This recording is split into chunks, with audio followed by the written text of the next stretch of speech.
그럼 왜 질문일까? 이것을 말씀드리겠습니다. 더 구체적으로 유대인들이 왜 질문의 문화를 자기 역사나 전통 속에서 계속 구현해 왔는지 그것을 말씀드리겠습니다. 네, 유대인의 그 성경은요, 두루마리 토라입니다. 저 가운데 있는 통은 이 토라 두루마리를 보관하는 통입니다. 그 위에 보면은 그 왕관처럼 씌어 있죠. 이런 것들을 신으로 생각하고, 뭐 물론 그 두루마리 토라가 신은 아니지만 신의 말씀이 기록된 거라 아주 거룩하고 성스럽게 보관합니다. 근데 이 토라를 배울 때 두 가지 원칙이 있어요. 이거를 알아야 유대인들이 왜 질문하고 토론하는지 알 수 있습니다. 첫 번째, 토라를 배우는 원칙, 반드시 질문으로 공부하라입니다. 두 번째는 절대로 혼자 공부해서는 안 됩니다. 이 두 가지 룰 때문에 유대인들은 질문하고 토론하는 것입니다. 예루살렘 탈무드에 이런 말이 기록되어 있습니다. 토라는 70개의 얼굴을 갖고 있다. 70개의 얼굴이란 말은 무한대의 의미라는 뜻이에요. 무한대의 답이 들어있다 이런 뜻입니다. 유대인들은 신이 세상을 만들어 놓고 거기에 설명서를 보태는데 그게 토라입니다. 이 토라대로 살면 잘 살 거란 이 말이죠. 그런 것처럼 이 토라에는 어떤 문제, 인생에 닥칠 수 있는 모든 문제들, 이런 문제를 다른 말로 표현하면 질문들이죠. 이 질문들에 대한 답이 들어있다는 거예요. 그게 70이라는 뜻은 무한대를 뜻하거든요. 무한대의 답이 들어있다는 뜻이에요. 무한대의 답을 캐내기 위해서는 뭐가 필요할까요? 무한대의 질문이 필요하죠. 그래서 토라를 공부할 때는 무한대의 질문이 가능합니다. 두 번째는 왜 절대 혼자 공부해서는 안 되느냐 이 말이죠. 이 토라는 굉장히 영적인 책입니다. 잘못 해석하거나 오류에 빠지면 그냥 자기 영혼만 망치는 게 아니라요, 상대방의 영혼도 망쳐요. 그러니까 혼자 공부하지 말고 절대로 두 사람 이상 공부하라 이 말입니다. 그래서 상대방이 잘못 오류를 범하면 크로스 체킹 해가지고 그게 오류가 있는지 밝혀줘 가지고 그 사람이 옳게 갈 수 있도록 도와줘야 된다는 겁니다. 그리고 둘이 공부하면 한 사람이 넘어지면 한 사람이 그 사람을 일으켜 세워줄 수 있습니다. 오류에 빠지면 그 오류를 바로잡아 줄 수 있습니다. 그래서 유대인들은 이 질문과 토론이 일상화될 수밖에 없습니다.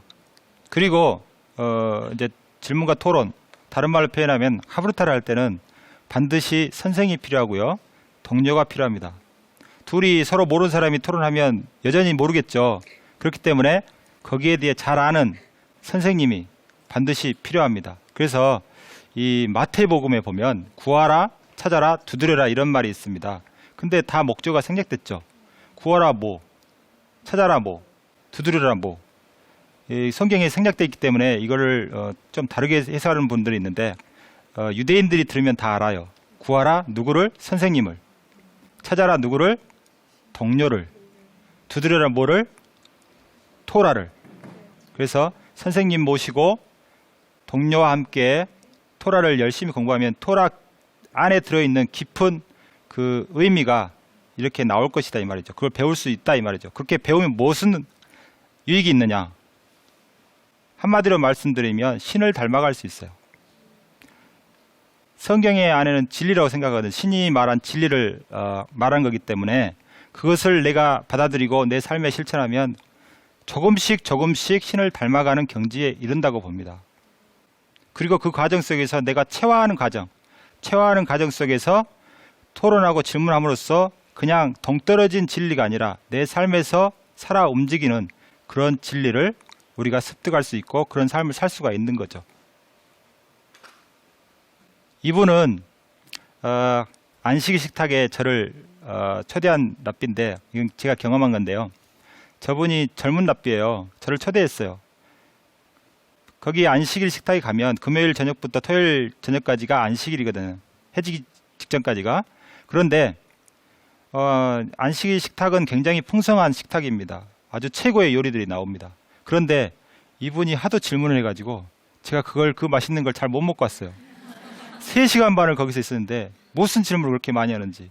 거기 참여한 사람들이 그 가족뿐만 아니라 많은 유대인이 몇몇 유대인 친구들이 왔었는데, 이제 저 혼자 한국 사람이다 보니까 여러 가지 질문을 합니다. 한국에 대해서. 한국은 왜 분단됐느냐? 6.25 전쟁 왜 터졌으며 김정일은 왜 핵을 만드느냐, 너희들 안전하니? 예, 지금 뭐 북핵 사태가 있지만 이런 것들도 당시에도 똑같은 위협이 있었거든요. 이런 것들을 계속 질문하는데 제가 3시간 반 동안 답을 하느라 밥을 제대로 못 먹었다는 그런 일이 있습니다. 네, 여기까지 강의 다 마쳤습니다. 여러분들이 제 강의를 들으시고 좀 더 궁금한 내용이 있으면 지금 질문해 주시면 고맙겠습니다. 자, 질문해 줄 분 있으세요? 예, 강의를 들으면서 이제 초등학교 2학년 아들 생각이 많이 났는데요. 평소에 이렇게 호기심이 많고 질문이 많은 아이인데, 그거를 제가 일일이 이제 질문을 하면은 이렇게 다 답해주기가 때로는 또 힘들더라고요. 네네. 그래서 그래, 그런 거에 대해서 너는 어떻게 생각해? 이런 얘기를 해서 자기 이제 아들이 얘기를 많이 할 수 있도록 좀 유도하는 편인데, 그렇게 하는 것도 괜찮을까요? 네, 아주 좋은 방법이고요. 좋은 질문입니다. 그리고 우리는 질문을 들으면 반드시 답을 해줘야 된다는 부담감 때문에라도 질문을 싫어합니다. 맞죠? 특히 이렇게 가르치는 입장에 있으신 분들은 내가 저 질문을 받아가지고 잘못 질문, 그러니까 답을 하게 되면 그걸 평가받을 수도 있거든요. 답을 잘못하면 저 사람 능력 없는 선생님 아니야? 이렇게 평가받을까봐 질문 자체를 아예 차단해가지고 그 질문을 싫어하는 경향이 있는데 부모님도 마찬가지, 부모님도 다 가르치는 입장이잖아요. 그런데 중요한 것은 뭐냐면 질문에 대해서 답을 해야 된다는 부담감에서 벗어나라는 거예요. 질문은 이제 나중에 다음 시간에 말씀드리겠지만 질문은 질문 자체로 가치가 있습니다. 오히려 질문으로 놔두는 것이 아이들이 생각할 수 있는 기회를 주는 거예요. 오히려 아이들보다는 부모님들, 선생님들이 더 안달해요. 답을 주고 싶어서. 그렇지 않습니까? 네. 그거 내려놓으시고 세상에 정답 없다고 이미 말씀드렸죠. 그러니까 다양한 생각들이 존재할 뿐이지 어느 한 가지로 이렇게 획일화된 정답은 존재하지 않습니다. 그래서 아이들의 생각을 들어보고 또 내 생각을 이야기하고 그리고 그것이 정답이라고 강요하지 말고 또 다른 답이 있을 거니까 찾아보도록 이렇게 격려하는 것이 우리 아이들한테 좋은 질문의 교육이 되지 않을까 생각합니다.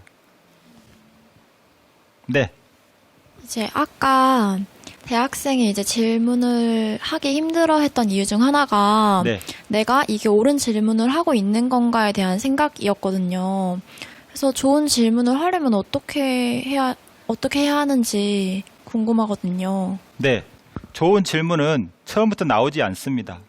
다음 시간에 이제 질문의 훈련을 좀 하겠는데 훈련의 결과로서 좋은 질문이 나오는 거지 처음부터 나오진 않거든요. 그래서 질문을 연습한다고 생각하고 사소한 질문이라도 하시라는 거예요. 사소한 질문이라도. 받는 사람이 어떻게 생각하든 간에 이런 질문을 하다 보면 자기도 훈련이 되고 나중에는 고급스러운 질문을 하게 됩니다. 처음부터 100m 10초 안에 뛸 수 없어요. 아시잖아요. 질문을 타고난 사람은 없습니다. 누구나 훈련으로 가능합니다. 그러니까 사소한 질문도 할 수 있는 분위기 만들어져야 된다. 그래야 질문한 사람이 부담을 안 갖잖아요. 그죠? 그러니까 어떤 질문이든 그걸 환영해주는 문화들을 우리가 서로 협력해서 만들어야 된다고 저는 생각합니다. 네. 또 다른 질문 있으신가요? 네. 그 하브르타 교육을 이제 우리나라가 입시 위주의 교육 환경이잖아요. 이제 어떻게 활용할 수 있는지 궁금합니다. 네. 하브르타 교육이 지금 초등학교부터 심지어는 제 모교에도 지금 적용이 되고 있는데요. 그러니까 대학교 적용되고 있는데 하브르타가 이렇게 질문하고 토론하는 그런 교육이라서 성적에 별로 도움이 안 될 거라고 생각하시는데 전혀 그렇지 않습니다. 성적에 굉장히 많이 도움이 돼요. 그렇지만 그렇게 되기 위해서는 우리 의식이 먼저 체인지 돼야 돼요. 죄송합니다. 의식이 먼저 바뀌어야 됩니다. 뭐냐면 정답 위주의 교육에서 질문 위주의 교육으로 바뀌어야 된다는 거예요. 그래서 어떤 결론보다는 과정에 중점을 두고 아이들이 스스로 그 답을 찾아갈 수 있도록 기다려주고 그리고 질문을 환영해주고 그런 문화들을 만들면 아이들은 뭐 시키는 대로 정말 잘합니다. 그리고 그렇게 자기주도가 된 아이들은 특별히 공부하라고 말하지 않아도 자기들이 궁금해서 책을 찾고 또 물어보고 또 어떤 선생님을 자기가 이제 멘토로 섬기는 선생님들을 찾고 그런 활동을 합니다. 그런 것들이 실제로 일어나고 있습니다. 그런 것이 궁금하시면 그 검색란에 하브루타라고 치시면 관련 책들이 굉장히 많이 나옵니다. 그 책들을 이렇게 좀 참고하시면 이 교육이 얼마나 효과적이고 또 인성에도 도움이 되는지 알 수 있을 겁니다. 네. 오늘 강의는 여기서 이제 마치겠습니다만은 이제 요약을 하면 유대인들이 이렇게 4차 산업혁명 시대를 이끄는 요인이 다른 거 아닙니다. 질문의 문화가 있기 때문입니다. 그리고 그것이 유대인과 우리 교육의 확실한 차별점이에요. 우리는 질문을 하면 쓸데없는 질문을 하지 마라. 질문하는 것에 대해 굉장히 거부감을 느낍니다. 그런데 유대인들은 질문 안 하면 오히려 이 아이는 좀 이상한 아이야. 질문하면 반갑게 맞아주고 칭찬합니다.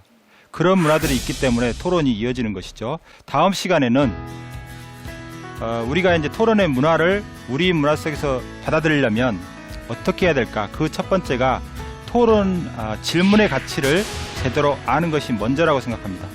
그리고 그 질문의 가치를 안 다음에는 어떻게 그거를 우리 문화 속에서 확산시킬 건가? 그렇게 하기 위해서는 훈련이 필요한 겁니다. 다음 시간에는 질문의 가치와 그것을 어떻게 훈련할 것인지, 그리고 그걸 어떻게 우리 삶에 확산할 것인지를 살펴보겠습니다. 감사합니다. 질문을 왜 하는가? 질문은 왜 필요한가? 질문 없는 사회는 어떻게 될까? 질문 없이는 발명, 발견, 새로운 것들이 나올 수가 없어요. 여러분, 질문하면 우리 머릿속에는요, 답을 찾으려고 온통 비상이 걸리는 거 아세요?